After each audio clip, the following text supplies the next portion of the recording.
څوک چې مجاهد دی جهاد ته او بل څوک آس ورکي اول دا خبره چې د آس دی هغه په ملک داخليږي که نه داخليږي نو امام مالک صاحب په تعبیر کې فرق کوي وایي که داسې ورته ویلې هو لکه فی سبیل الله دا لکه ټکی مخکې ورته ویلې چې دا آس دی تا ده فی سبیل الله نو افاده د ملکیت کوي د مجاهد په ملک داخليږي او که داسې تعبیر ورته وکړو هو فی سبیل الله لکه نه ورته ویلې نو بیا وقف ده د جهاد لپاره جهاد چې ختم شي بیرته بیا بیت المال ته تسلیموي د جهاد یا مرکز ته به تسلیمي د شخصي ملک نه ګرځي او دا نور ائمه پر رای باندې چې یو مجاهد ته ورکړو هغه د مجاهد په ملک داخل دغه لکه ورته ویلې که نه ورته ویلې اوس نو چې د مجاهد په ملک داخل شو دغه مجاهد چې بیرته اوس د آس خرڅوي د خپل چښتن چې هغه چا ورکړی دی بیرته تر اخیستی شي که یې نشي اخیستی حضرت عمر فاروق رضی الله عنه یو آس یو مجاهد ته ورکړی و بیا دی ویي چې هغه ما ولید خرڅوی یا مې ولید چې ضایع کړی و نو ما خیال و چې اوس به خرڅویم په ارزانه باندې خو یو وار ورغلم پیغمبر علیه السلام ته پوښتنه مې وکړه ده ویله چې نه په خپله صدقه کې بیرته رجوع مه کړه دلته اوس دوه خبرې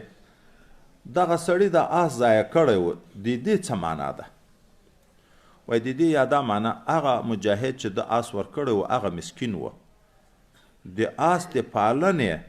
پوره ترتیب یې هغه نشوی برابرولی نو آس تر ډنګر شوی و چې په نس نه یې موړ نه خوارېږي اضاعت وایي یا دا معنا ده دومه معنا ده یا هغه مجاهد ته د آس قیمت معلوم نه و چې دومره ښه آس ده نو ده په ارزانه ریټ خرڅوه دریم یا یې دا معنا ده چې د کوم مقصد لپاره حضرت عمر فاروق ورکړی و چې په جهاد کې استعمال شي په یغه مقصد کې نه استعمالېدو نو ځکه حضرت عمر صاحب اراده بیرته د اخیستل وکړه بیا حضرت عمر صاحب د اخیستلو اراده بیرته څنګه وکړه دغه بیا دوی منشي دي یا وایي دا چې دغه آس کراتوب ورته معلوم و د ګرځولی و ډېر ښه رفتار و د دغه آس نو عمدتوب د آس ورته معلوم و چې دغه سړی په صحیح طریقه پالنه نشي کړی یا قیمت نه د قدر نه د ورته معلوم او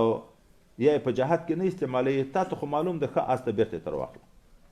او یا دا چې دغه آس پیغمبر علیه السلام اصلا حضرت عمر صاحب ته ورکړی و بیا حضرت عمر صاحب د جهاد په غرض باندې دغه صحابي ته ورکړی و چونکې په هغه مقصد کې نه استعمالېدو یا یې خرڅوه نو د یغ د وجې نه چې برکات ته د نبي علیه السلام آس ته یغ ماته راکړو بیرته شوق پیدا شو چې دی تر واخلي خو چونکې